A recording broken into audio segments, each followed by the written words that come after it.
السلام عليكم ورحمة الله وبركاته. إن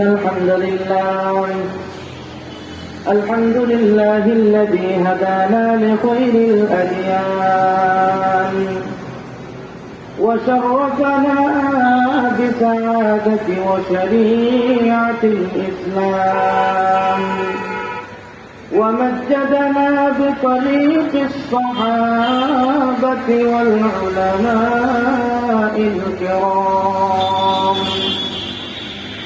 ونشهد أن لا إله إلا الله وحده لا شريك له، ونشهد أن سيدنا وسندنا ونبينا وشفيعنا وحبيبنا وحبيب ربنا وطبيبنا وطبيب قلوبنا ومولانا محمدا عبده ومولانا محمدا عبده ورسوله الذي أرسل إلى الناس كافة بشيرا ونذيرا وداعيا إلى الله بإذنه وسراجا منيرا. أما بعد فقد قال الله تبارك وتعالى في كلامه المجيد وفرقانه الحميد: أعوذ بالله من الشيطان الرجيم. بسم الله الرحمن الرحيم. والسابقون الأولون من المهاجرين والأنصار والذين اتبعوهم بإحسان رضي الله عنهم ورضوا عنه وأعد لهم جنات تجري تحتها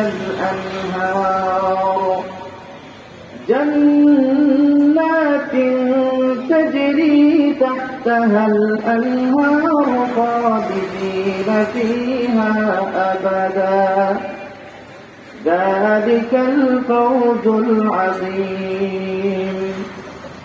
وقال سيدنا سيد الأنبياء والمرسلين: عليكم بسنتي وسنة الخلفاء الراشدين المهديين. صدق الله مولانا العظيم وصدق رسوله النبي الكريم، ونحن على ذلك لمن الشاهدين والشاكرين، والحمد لله رب العالمين. صلى الله على سيدنا ومولانا محمد وعلى آله وأصحابه وسلم. صلى الله على سيدنا ومولانا محمد وعلى آله وأصحابه وسلم Madania academy school and মাদ্রাসা কর্তৃক আয়োজিত আজকের এই ওয়াজ ও দোয়া মাহফিলের সম্মানিত সভাপতি, উপস্থিত জাতির শ্রেষ্ঠ সন্তান নবী রাসূল হযরত রাসূল করিম সাল্লাল্লাহু আলাইহি ওয়াসাল্লামের প্রিয় ব্যক্তি এবং ওয়ারাসাতুল আম্বিয়া হযরত উলামায়ে কেরাম, মুরব্বিয়ানে আযম, আমার প্রাণ প্রিয় তরুণ যুব সম্প্রদায়, ছোট্ট ছোট্ট সোনামণিরা এবং পর্দার আড়ালে অবস্থানরত আবিদা সালেহা সম্মানিতা মা ও বোনেরা, মুহতারাম হাজির, মহান আল্লাহ পাক রব্বুল আলামিনের নিকট লক্ষ কোটি শুকরিয়া জ্ঞাপন করছি, যিনি হায়াতের মালিক, মওতের মালিক, যিনি ইজ্জতের মালিক, বেইজ্জতের মালিক, যিনি আসমানের মালিক, জমিনের মালিক, যিনি রিজিকের মালিক, যিনি সবকিছুর মালিক, সেই আল্লাহ পাক রব্বুল আলামিন আমাদেরকে অত্যন্ত দয়ামায়া করে আজকের এই বরকত এবং রহমতে ভরপুর একটা মাহফিলের মধ্যে আসার বসার তৌফিক দান করেছেন। এজন্য সকলে বলি আলহামদুলিল্লাহ। মুহতারাম হাজিরিন, এরকম মাহফিল সারা বছর আমরা পাবো না।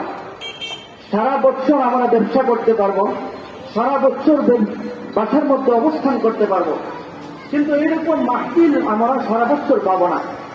কারণ হল কি, এরকম মাহফিল রহমত এবং বরকতে ভরপুর অঝোর দ্বারায় আল্লাহ তাআলা রহমত এবং বরকত নাযিল করতেছে। কারণ হল ইনদা যিকরিল্লাহি ওয়া মুহাম্মাদিন সাল্লাল্লাহু আলাইহি ওয়াসাল্লাম ওয়া যিকরিস সাহাবাতি ওয়া যিকরিস সালিহিন তানজিলুর রাহমা ওয়া তানজিলুল বারাকা। যে স্থানে, যে জায়গায়, যে বাসায়, যে ঘরে, যেখানে আল্লাহ পাক রব্বুল আলামিনকে স্মরণ করা হয়, যেখানে মুহাম্মদুর রাসূলুল্লাহ সাল্লাল্লাহু আলাইহি ওয়াসাল্লাম সম্পর্কে আলোচনা করা হয়, যেখানে সাহাবায়ে কেরামদের শান ও মর্যাদা সম্পর্কে আলোচনা করা হয়, যেখানে নেক বান্দাদের আলোচনা হয়, যেখানে ইসলাম সম্পর্কিত বিষয়ে আলোচনা করা হয়, সেই স্থানে তানজিলুর রাহমা ওয়া তানজিলুল বারাকা, রহমত এবং বরকত আল্লাহ তাআলা নাযিল করেন। এজন্য আজকের এই মাহফিলটা রহমত এবং বরকতে ভরপুর মাহফিল। এই রহমত এবং বরকতে ভরপুর মাহফিলের মর্যাদা এবং আজকের এই মাহফিলের মর্যাদাটা তখন বুঝব যখন হাসরের ময়দানে আমরা উপস্থিত হব। হাসরের ময়দানে এমনও হতে পারে যে আল্লাহ পাক রব্বুল আলামিন যাররা পরিমাণ রহমতের কারণে, এই যাররা পরিমাণ রহমতের উসিলায় আল্লাহ তাআলা কাউকে নাজাত ও দিতে পারেন। এজন্য আজকে যারা আমরা এদিক সেদিক ঘোরাফেরা করছি, সবাই প্যান্ডেলের নিচে অবস্থান করি। আমি বেশি কথা বলবো না, বেশি কথার সময় নাই। আমি শুধুমাত্র আপনাদের সামনে দোয়া নেওয়ার জন্য আমি উপস্থিত হয়েছি। মুহতারাম হাজির, বর্তমান সময়ে বিভিন্ন স্থানে, হাটে বাজারে, গ্রামে গঞ্জে, সবখানে, সব জায়গায় প্রত্যেক দিন ওয়াজ মাহফিল হচ্ছে। আমি যখন আজকে আসতেছি তখন একজন ব্যক্তি জিজ্ঞেস করলো যে আপনি কোথায় যাবেন। আমি তখন বললাম যে আমি সিলেটে যাবো একটা মাহফিলে। তখন ওই ব্যক্তি ধার্মিক ব্যক্তিরা, সে ব্যক্তি ধার্মিক, সে আমাকে বলতেছে, হুজুর, বর্তমান বাংলাদেশে বিভিন্ন স্থানে, হাটে বাজারে, সব জায়গায় ওয়াজ মাহফিল হয়, কিন্তু তারপরেও বিভিন্ন সম্প্রভ্রান্ত মতাদর্শগত বিভিন্ন ভ্রান্ত আকীদার মানুষ কেন সৃষ্টি হচ্ছে, ভ্রান্ত দলের আবির্ভাব কেন হচ্ছে হুজুর?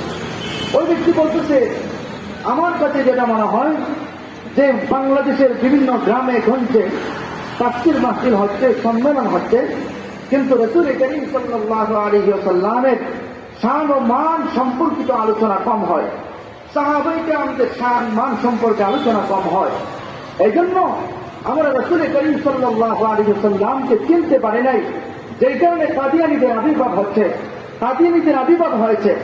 আমরা সাহাবায়ে কেরামদেরকে প্রকৃতপক্ষে চিনতে পারি নাই যে সাহাবায়ে কেরামদের মর্যাদা কেমন, তাদের শান মান কেমন, যেই কারণে আজকে সাহাবায়ে কেরামদের সম্পর্কে মানুষ সমালোচনা করছে, সাহাবায়ে কেরামদের সম্পর্কে তাদেরকে গালিগালাজ করছে। এটা একমাত্র কারণ হলো সাহাবায়ে কেরামদের সম্পর্কে, সাহাবায়ে কেরামদের শান মান সম্পর্কে আমরা জানি না।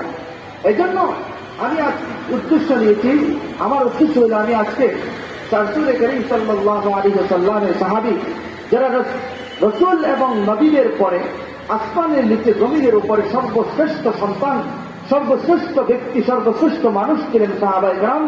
সেই সাহাবায়ে কেরাম সম্পর্কে, তাদের সম্মান, তাদের মর্যাদা সম্পর্কে কিছু আলোচনা আমি আপনাদের সামনে তুলে ধরার চেষ্টা করবো ইনশাআল্লাহ। মুহতারাম হাজিরিন, আপনারা মনে করতে পারেন যে সবসময় বড় বড় উলামায়ে কেরামদের কথা শুনি, এখন ছোট ব্যক্তির কথা কিভাবে শুনবেন? কারণ সবসময় যদি একজন মানুষ গরুর গোশত দিয়ে ভাত খায়, হঠাৎ করে তার ওই ব্যক্তিকে শক্তি দিয়ে সে ভাত খাইতে পারবে না। এই জন্য এই ব্যক্তি যে সবসময় জমজমের পানি পান করে, সবসময় সে জমজমের পানি পান করে, হঠাৎ করে ওই ব্যক্তির সামনে যখন সমুদ্রের নোংরা পানি যখন তার সামনে নিয়ে যাওয়া হলো, তখন সেই ব্যক্তি একটা শের পড়েছিল। সে বলেছিল, আবে জমজম খুরদা খুরদান আবে সুরাকে গোরান, আবে জমজম খুরদা খুরদান আবে সুরাকে গোরান, বাদশাহী করদা খুরদান পাশে বানি কে গোরান। আরে সবসময় জমজমের পানি পান করে আমি অভ্যস্ত, এখন হঠাৎ করে আমি সমুদ্রের নোংরা পানি কেমনে পান করি? আমি সবসময় প্রেসিডেন্ট ছিলাম, আমি মন্ত্রী ছিলাম, মিনিস্টার ছিলাম, এমপি ছিলাম, হঠাৎ করে আমি কিভাবে চৌকিদারগিরি করি? এই জন্য আমার ধারণা যে আপনারা মনে করতে পারেন যে সবসময় বড়দের কথা শুনেছি, এখন হঠাৎ করে এই ছোট ব্যক্তির কথা কেমনি শুনছি। কিন্তু মুহতারাম হাজিরিন, যে কথাগুলো আমি বলবো, যদিও আমি ছোট, কিন্তু যে কথাগুলো বলবো সেই কথাগুলো আল্লাহ পাক রব্বুল আলামিনের কথা এবং রাসূল করিম সাল্লাল্লাহু আলাইহি ওয়াসাল্লামের কথা। যেই কথাগুলো বলবো সেই কথাগুলো অনেক বড়। এজন্য কে বললো সেই দিকে লক্ষ্য না করে কি বললাম সেই দিকে লক্ষ্য রাখবেন। মুহতারাম হাজিরিন, আমি সাহাবায়ে কেরামদের শান সম্পর্কে আলোচনা করার জন্যই আমি পবিত্র কোরআনের সূরা তাওবা থেকে একটা আয়াত আপনাদের সামনে পাঠ করেছি এবং রাসূল করিম সাল্লাল্লাহু আলাইহি ওয়াসাল্লামের অসংখ্য হাদিস থেকে একটা হাদিস আমি আপনাদের সামনে পাঠ করেছি। ইনশাআল্লাহ কিছু কথা আমি আপনাদের সামনে বলার চেষ্টা করব। মুহতারাম হাজিরিন, সাহাবায়ে কেরামদের শান সম্পর্কে শোনার আগে সাহাবী কারা কারা তাদের পরিচয়টা জানা দরকার। সাহাবী শব্দটা মূলত সাহাবাতুন, আরবি শব্দ, এক বচনের অর্থ হল সাথী, সঙ্গী, সাহচর্য, তার সাথে অবস্থানকারী ব্যক্তিকে সাহাবী বলা হয়, সাথী বলা হয়। পরিভাষায় সাহাবীর সংজ্ঞা মুহাদ্দিসিনে কেরাম, মুফাসসিরিনে কেরাম বিভিন্ন ধরনের পরিচয় উপস্থাপন করেছেন, কিন্তু যিনি উসুলে হাদিসের পণ্ডিত ছিলেন হাফিজ ইবনে হাজার আল আসকালানী রাহমাতুল্লাহি আলাইহি, উনি সুন্দর একটা তারিখ, সুন্দর একটা পরিচয় আমাদের সামনে রেখে দিয়েছেন। উনি বলেছেন সাহাবী বলা হয় মান লাকিয়ান নবী সাল্লাল্লাহু আলাইহি ওয়াসাল্লাম মুমিনান বিহি ওয়া মাতা আলাল ইসলাম। হযরত ইবনে হাজার আসকালানী রাহমাতুল্লাহি আলাইহি বলেন, যেই ব্যক্তি রাসূল করিম সাল্লাল্লাহু আলাইহি ওয়াসাল্লামের উপর বিশ্বাস স্থাপন করলো এবং সেই বিশ্বাসের উপর ঈমান অবস্থায় রাসূল করিম সাল্লাল্লাহু আলাইহি ওয়াসাল্লামের সঙ্গে সাক্ষাৎ করলো এবং ওই ব্যক্তি ওয়া মাতা আলাল ইসলাম, ইসলাম ধর্মের উপরই ওই ব্যক্তি মৃত্যুবরণ করলো, তাহলে বুঝে নিবা ওই ব্যক্তি সাহাবী। এখানে ইবনে হাজার আসকালানী রাহমাতুল্লাহি আলাইহি সাহাবী হওয়ার জন্য তিনটা শর্ত দিয়েছেন। একটা শর্ত হলো মুহাম্মদুর রাসূলুল্লাহ সাল্লাল্লাহু আলাইহি ওয়াসাল্লাম যে নবী, সেই নবী হিসেবে স্বীকার করতে হবে। দুই নম্বর, হযরত রাসূল করিম সাল্লাল্লাহু আলাইহি ওয়াসাল্লামকে নবী হিসেবে স্বীকার করার পর ঈমান আনতে হবে। ঈমান এনে তারপর সেই ঈমান অবস্থায় মৃত্যুবরণ করতে হবে। তিনটা শর্ত ইবনে হাজার আসকালানী রাহমাতুল্লাহি আলাইহি দিয়েছেন। এজন্যই কোন ব্যক্তি যদি শুধুমাত্র রাসূল করিম সাল্লাল্লাহু আলাইহি ওয়াসাল্লামের উপর বিশ্বাস স্থাপন করলো কিন্তু সে ঈমান আনলো না, আল্লাহকে বিশ্বাস করলো না, ইসলাম ধর্ম গ্রহণ করলো না এবং ইসলাম ধর্মের উপর মৃত্যুবরণ করলো না, ওই ব্যক্তিকে সাহাবী বলা যাবে না। যেমন দেখেন রাসূল করিম সাল্লাল্লাহু আলাইহি ওয়াসাল্লামের চাচা আবু তালিব যখন রাসূল করিম সাল্লাল্লাহু আলাইহি ওয়াসাল্লামকে নিয়ে সিরিয়ায় যাচ্ছিলেন সফরে, ব্যবসায়ী কর্তৃক সফরে গিয়েছিলেন, তখন প্রতিমধ্যে মধ্যখানে রাসূল করিম সাল্লাল্লাহু আলাইহি ওয়াসাল্লামের সাথে আবু তালিবের সাথে, নবীজির চাচা আবু তালিবের সাথে সাক্ষাৎ হয়েছিল। একটা পাদ্রী সাক্ষাৎ হয়েছিল, খ্রিস্টান পাদ্রী। সেই খ্রিস্টান পাদ্রী রাসূল করিম সাল্লাল্লাহু আলাইহি ওয়াসাল্লামকে দেখে চাচা আবু তালিবকে জিজ্ঞেস করেছিল এই ছেলেটা কে? তখন আবু তালিব বলেছিলেন সে আমার ভাতিজা, সে আমার ভাতিজা হয়। তখন সেই পাদ্রী সাক্ষ্য দিয়েছিল, আবু তালিবকে বলেছিল এই ছেলেটা ভবিষ্যতে নবী হবে, যারা তিনি পয়গম্বর মুহাম্মদুর রাসূলুল্লাহ সাল্লাল্লাহু আলাইহি ওয়াসাল্লাম। এই পাদ্রী নবীজির শেষ নবী সেটা স্বীকার করেছিল, কিন্তু সে ইসলাম ধর্ম গ্রহণ করে নাই, ইসলাম ধর্মের উপর মৃত্যুবরণ করে নাই। এজন্য বুহাইরা নামক, রাহেব নামক ওই ব্যক্তিকে সাহাবী বলা হয় না। ঠিক তদ্রূপভাবে কোন ব্যক্তি যদি রাসূল করিম সাল্লাল্লাহু আলাইহি ওয়াসাল্লামের উপর বিশ্বাস স্থাপন করে ঈমান আনলো কিন্তু শেষ পরে পর্যায়ে সে ইসলাম ছেড়ে দিল, তাহলে ওই ব্যক্তিকেও সাহাবী বলা যাবে না। যেমন আসাস ইবনে কায়েস নামক একটা লোক ছিল, যে রাসূল করিম সাল্লাল্লাহু আলাইহি ওয়াসাল্লামের প্রতি বিশ্বাস স্থাপন করেছিল, ঈমান এনেছিল, কিন্তু শেষ পর্যায়ে সে ইসলাম ধর্ম পরিত্যাগ করেছিল। যেই কারণে আসাস ইবনে কায়েসকে সাহাবী বলা হয় না। তবে হ্যাঁ, যে ব্যক্তি ঈমান অবস্থায় রাসূল করিম সাল্লাল্লাহু আলাইহি ওয়াসাল্লামের সাথে সাক্ষাৎ করেছে, মধ্যকালে সে ইসলাম ছেড়ে দিয়েছিল, পরবর্তীতে সে আবার ইসলাম ধর্ম গ্রহণ করেছে, আর ঈমান অবস্থায় যদি মৃত্যুবরণ করে থাকে, তাহলে সেই ব্যক্তিকে সাহাবী বলা হবে। যেমন আব্দুল্লাহ ইবনে জাহাশ আল আসাদি, উনি একজন সাহাবী। উনি রাসূল করিম সাল্লাল্লাহু আলাইহি ওয়াসাল্লামের সময়ে নবীজির জমানায় নবীজির সাথে ঈমান অবস্থায় নবীজির সাথে সাক্ষাৎ করেছেন, কিন্তু মধ্যকালে তিনি ইসলাম ছেড়ে দিয়েছিলেন। পরবর্তীতে হযরত আবু বকর সিদ্দিক রাদিয়াল্লাহু তাআলা আনহুর খেলাফতের সময় আবার তিনি ইসলাম ধর্ম গ্রহণ করেছেন এবং মুমিন অবস্থায় মৃত্যুবরণ করেছেন। যেই কারণে আব্দুল্লাহ ইবনে জাহাশ আল আসাদি, উনাকেও সাহাবী বলা হয়। এমনকি মুহাদ্দিসিনে কেরাম আব্দুল্লাহ ইবনে জাহাশ আল আসাদির হাদিসকে মারফু হিসেবে সাব্যস্ত করেছেন, অনেক হাদিসকে মারফু করেছেন। মোট কথা, রাসূল করিম সাল্লাল্লাহু আলাইহি ওয়াসাল্লামকে যেই ব্যক্তি ঈমান অবস্থায়, মুমিন অবস্থায় রাসূল করিম সাল্লাল্লাহু আলাইহি ওয়াসাল্লামের সাথে সাক্ষাৎ করেছে এবং ঈমান অবস্থায় মৃত্যুবরণ যদি করে থাকে, ওই ব্যক্তি সাহাবী। সাহাবী রাসূল করিম সাল্লাল্লাহু আলাইহি ওয়াসাল্লামের সাথীদেরকে শুধুমাত্র সাহাবী বলা হয়। আর আদম আলাইহিস সালাতু ওয়াস সালাম থেকে নিয়ে হযরত ঈসা আলাইহিস সালাতু ওয়াস সালাম পর্যন্ত সমস্ত নবী রাসূলদের যারা সাথীবর্গ ছিলেন, তাদেরকে সাহাবী বলা হইতো না, তাদেরকে বলা হতো হাওয়ারি, হাওয়ারিয়িন, হাওয়ারিয়ুন। একমাত্র নবী মুহাম্মদুর রাসূলুল্লাহ সাল্লাল্লাহু আলাইহি ওয়াসাল্লামের সাথীদেরকে সাহাবী বলা হয়। সাহাবী ছিলেন কতজন? সাহাবী কোন মুহাদ্দিসিনে কেরাম বলেছেন যে সাহাবী ছিলেন ৮০,০০০, কেউ বলেছেন ১ লক্ষ, কেউ বলেছেন ৬ লক্ষ। তবে ৬ লক্ষের উপরই প্রাধান্য দেওয়া হয়েছে। যাই হোক, সাহাবীর সংখ্যা প্রায় ৬ লক্ষ সাহাবী। আল্লাহ পাক রব্বুল আলামিন নবী মুহাম্মদুর রাসূলুল্লাহ সাল্লাল্লাহু আলাইহি ওয়াসাল্লামকে নির্বাচিত করে দুনিয়ায় আমাদের জন্য প্রেরণ করেছেন। আর মুহাম্মদুর রাসূলুল্লাহ সাল্লাল্লাহু আলাইহি ওয়াসাল্লাম উনি নিজে ৬ লক্ষ সাহাবীকে নির্বাচিত করেছেন। অর্থাৎ ৬ লক্ষ সাহাবী নবী মুহাম্মদুর রাসূলুল্লাহ সাল্লাল্লাহু আলাইহি ওয়াসাল্লামের মাধ্যমে আল্লাহর পক্ষ থেকে নির্বাচিত সাহাবী। এই জন্য সাহাবায়ে কেরামদের মর্যাদা অনেক অনেক বেশি।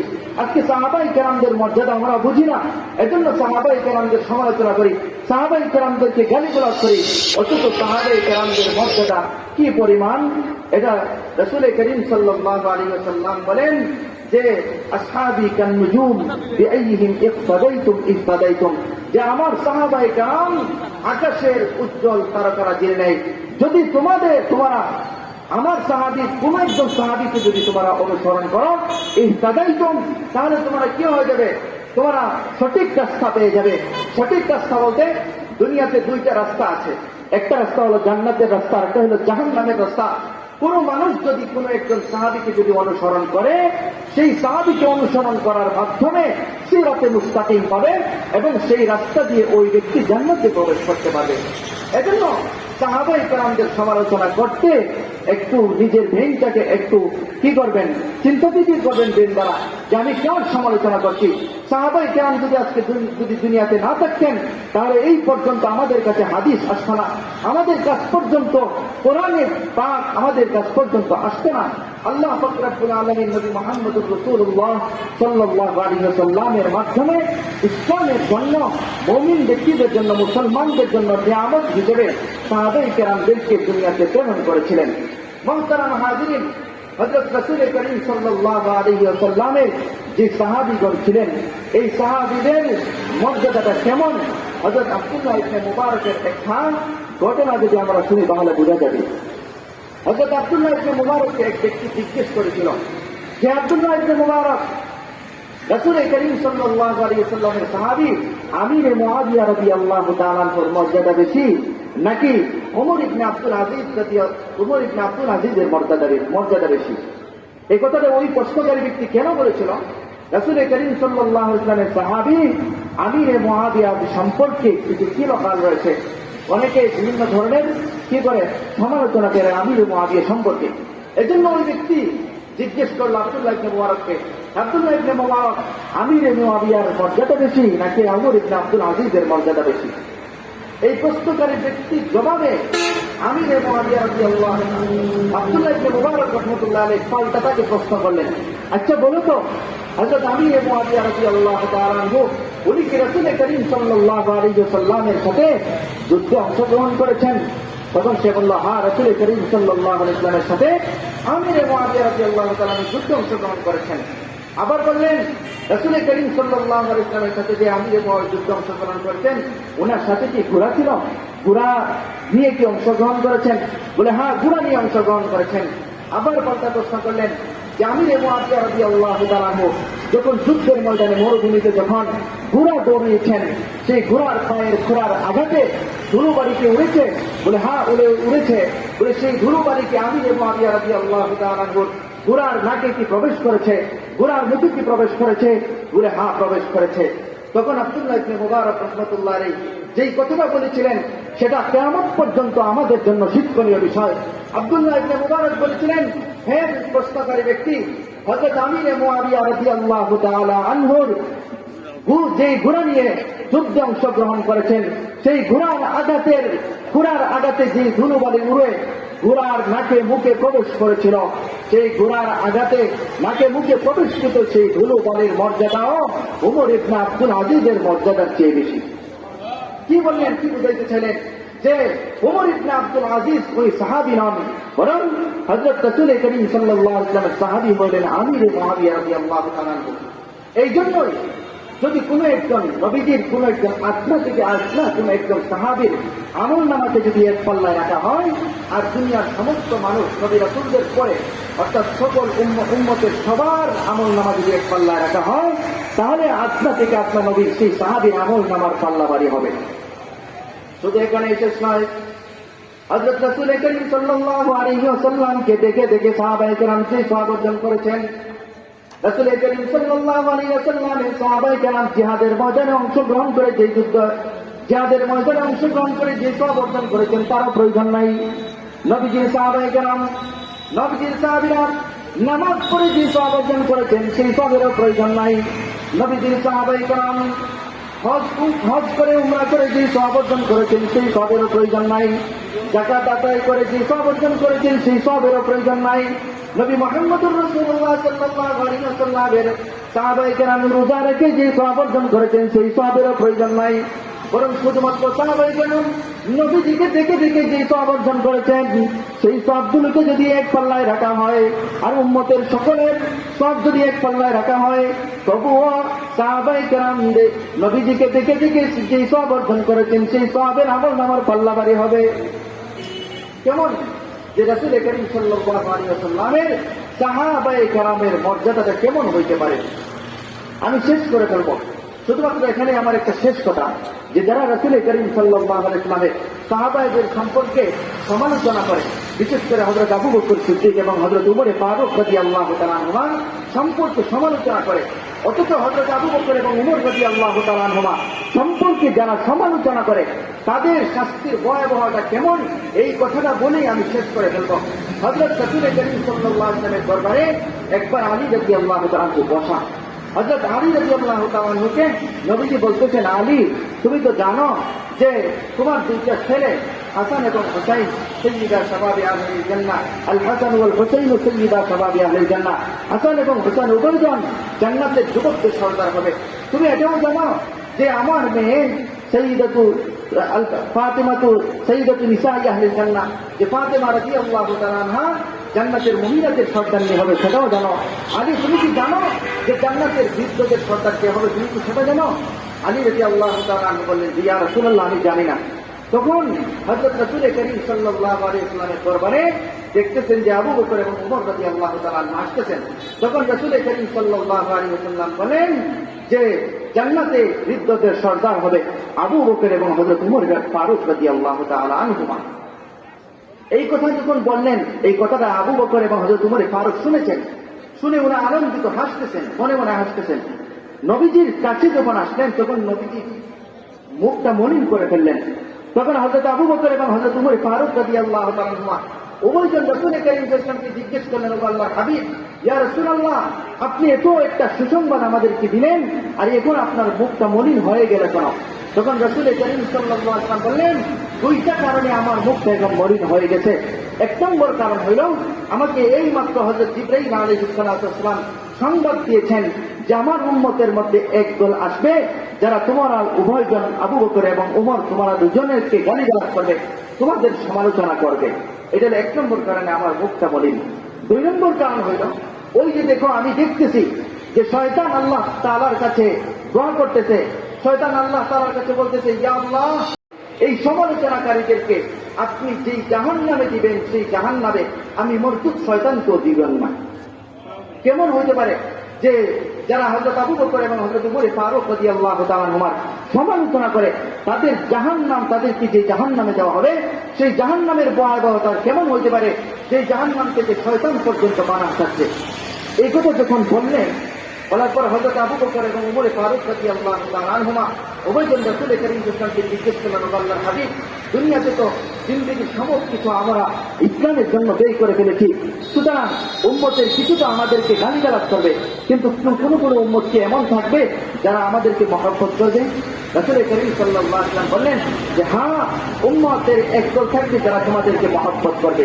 তখন পাল্টা রাসূল করিম সাল্লাল্লাহু আলাইহি ওয়াসাল্লাম উভয়জনকে বলতেছেন যে আবু বকর, হে উমর, উম্মতের যে সমস্ত মানুষগণ তোমাদেরকে মহব্বত করবে সেই সমস্ত মানুষদেরকে তোমরা কি দিবে? তখন হযরত আবু বকর রাদিয়াল্লাহু তাআলা আনহু বললেন, ইয়া রাসূলুল্লাহ, এই সমস্ত মানুষ আমাকে, আমি আবু বকরকে মহব্বত করবে, আমি আবু বকর আমার সওয়াবের 4 ভাগের 1 ভাগ আমি তাদেরকে দিয়ে দিব। হযরত উমর ফারুক রাদিয়াল্লাহু তাআলা আনহু বললেন, ইয়া রাসূলুল্লাহ, আবু বকর সিদ্দিক রাদিয়াল্লাহু তাআলা আনহু যেহেতু তার মহব্বতকারীদেরকে 4 ভাগের 1 ভাগ সব দিয়ে দিবেন, আমি উমর ফারুক আমার সওয়াবের 4 ভাগের 1 ভাগ আমি তাদেরকে দিয়ে দিব। হযরত উমর ফারুক রাদিয়াল্লাহু তাআলা আনহু বলতেছেন, উনি 4 ভাগে সওয়াবের 4 ভাগের 1 ভাগ দিয়ে দিবেন, আবু বকর 4 ভাগের 1 ভাগ দিয়ে দিবেন। উমর ফারুক রাদিয়াল্লাহু তাআলা আনহুর সবটা কেমন ছিল সংক্ষেপে বলে যাই। হযরত উমর ফারুক রাদিয়াল্লাহু তাআলা আনহুর সবটা কেমন ছিল? একবার রাসূল করিম সাল্লাল্লাহু আলাইহি ওয়াসাল্লামের দরবারে হযরত আয়েশা সিদ্দিকা রাদিয়াল্লাহু তাআলা আনহা বসা। ওই আয়েশা সিদ্দিকা রাদিয়াল্লাহু তাআলা আনহা নবীজিকে দেখাচ্ছেন আকাশের মধ্যে চন্দ্রগুলো কি পরিমাণ, কোটি কোটি চন্দ্র। হযরত আয়েশা সিদ্দিকা বলতেছেন যে ইয়া রাসূলুল্লাহ, এই যে তারকারাজি, এই তারকারাজির সম পরিমাণ কারো কি সওয়াব আছে? তখন রাসূল করিম সাল্লাল্লাহু আলাইহি ওয়াসাল্লাম বলেন, হ্যাঁ আছে। বলে কে? তখন নবীজি বললেন, উমর ফারুক রাদিয়াল্লাহু তাআলা আনহুর সওয়াবের পরিমাণ এই আকাশের তারকারাজির সম পরিমাণ। এই কথা যখন বললেন, আয়েশা সিদ্দিকা রাদিয়াল্লাহু তাআলা আনহা উনি ওনার মুখটা মলিন করে ফেললেন। উনি মনে মনে ভাবছিলেন যে হযরত উনার পিতা আবু বকর সিদ্দিক রাদিয়াল্লাহু তাআলা আনহুর কথা বলবেন, কিন্তু নবীজি বলে ফেলেছেন উমর ফারুকের কথা। তখন আবার উমর ফারুক রাদিয়াল্লাহু তাআলা আনহুর কথা যখন বলে ফেলেছেন, আয়েশা সিদ্দিকা রাদিয়াল্লাহু তাআলা আনহাকে নবীজি বলতেছেন, আয়েশা, তোমার মুখটা মলিন করে করেছে কেন? তোমার বাবার কথা বলিনি এজন্য? বলে হ্যাঁ। তখন না হযরত রাসূল করিম সাল্লাল্লাহু আলাইহি ওয়াসাল্লাম বলতেছেন যে উমর ফারুক রাদিয়াল্লাহু তাআলা আনহুর সওয়াবের পরিমাণ তো আমি মাপতে পেরেছি এই তারকারাজির সম পরিমাণ, কিন্তু তোমার বাবা উমর আবু বকর সিদ্দিক রাদিয়াল্লাহু তাআলা আনহুর সওয়াবের পরিমাণটা কত, দুনিয়ার কোনো কিছু দ্বারা উদাহরণ দিয়ে আমি পেশ করতে পারবো না। এখানে দেখেন বৈজ্ঞানিক দৃষ্টিতে আকাশের মধ্যে যে তারকারাজি রয়েছে সেই তারকারাজি যদি কেউ গণনা করে তাহলে সেই তারকারাজি গণনা করতে 200 কোটি বৎসর লাগবে। সুবহানাল্লাহ।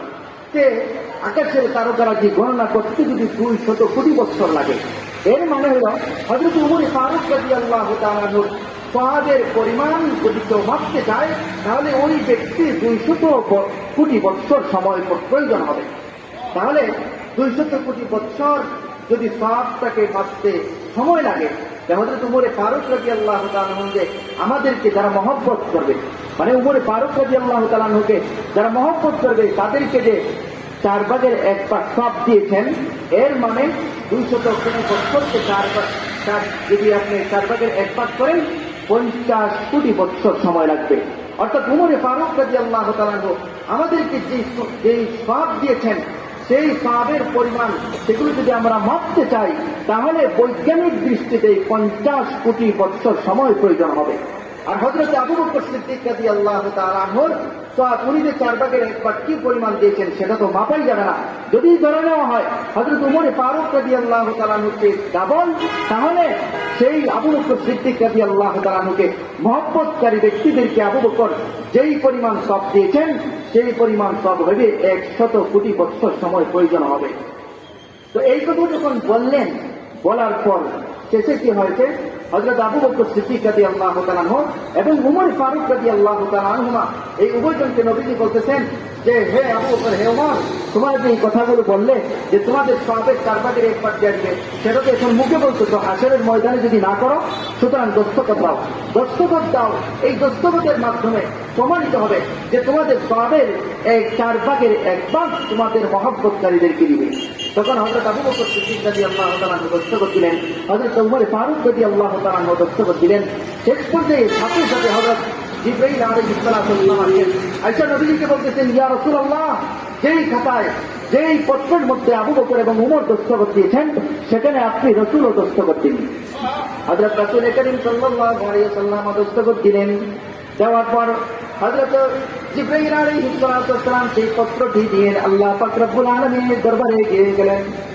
যখন আল্লাহ পাক রব্বুল আলামিনের দরবারে নিয়ে গেলেন, আল্লাহ পাক রব্বুল আলামিন নিজে স্বয়ং সেই পত্রের মধ্যে আল্লাহ কুদরতি হাতে সেই পত্রের মধ্যে দস্তখত করলেন। কিছুক্ষণ পর হযরত জিবরাইল আলাইহিস সালাতু ওয়াস সালাম নবীজির দরবারে আসলেন।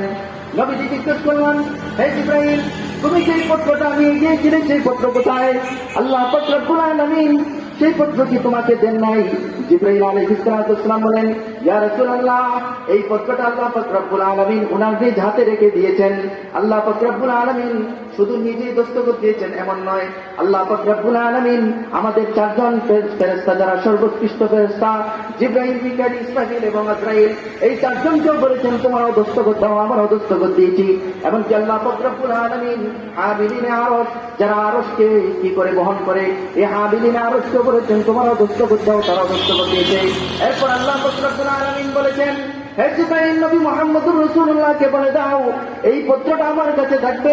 হাসরের ময়দানে হযরত আবু বকর সিদ্দিক এবং উমর ফারুক এই উভয়জনকে মহব্বতকারী ব্যক্তিরা যখন হাসরের ময়দানে উপস্থিত হবে, তখন এই পত্র আমি আবু বকর এবং উমরের সামনে উপস্থাপন করব, যাতে করে আবু বকর এবং উমর রাদিয়াল্লাহু তাআলা আনহুমা উভয়জন যেন 4 ভাগের 1 ভাগ সব যেন তাদেরকে মহব্বতকারী ব্যক্তিদেরকে যেন দিতে পারেন। তো শেষ করতে আল্লাহ রাসূল সাল্লাল্লাহু আলাইহি ওয়াসাল্লামের এই সমস্ত কথা শুনে হযরত আবু বকর সিদ্দিক ও উমর ফারুক রাদিয়াল্লাহু আনহু খুশি হলেন। তো আল্লাহ পাক রব্বুল আলামিনের যে নবীজির যে সাহাবায়ে কেরাম, এই সাহাবীদের শান, মান, মর্যাদা অনেক বেশি, যেগুলো বলে শেষ করা যাবে না। তো আল্লাহ পাক রব্বুল আলামিন যেন আমাদেরকে হযরত রাসূল করিম সাল্লাল্লাহু আলাইহি ওয়াসাল্লামের দেখানো পথ এবং সাহাবায়ে কেরাম যেই পথ এবং যেই পথের উপর ছিলেন সেই অনুযায়ী যেন আমারও চলতে পারে, আল্লাহ যেন সেই তৌফিক দান করেন। সকলে বলে আমিন। ওয়া আখিরু দাওয়ানা আলহামদুলিল্লাহি রাব্বিল আলামিন।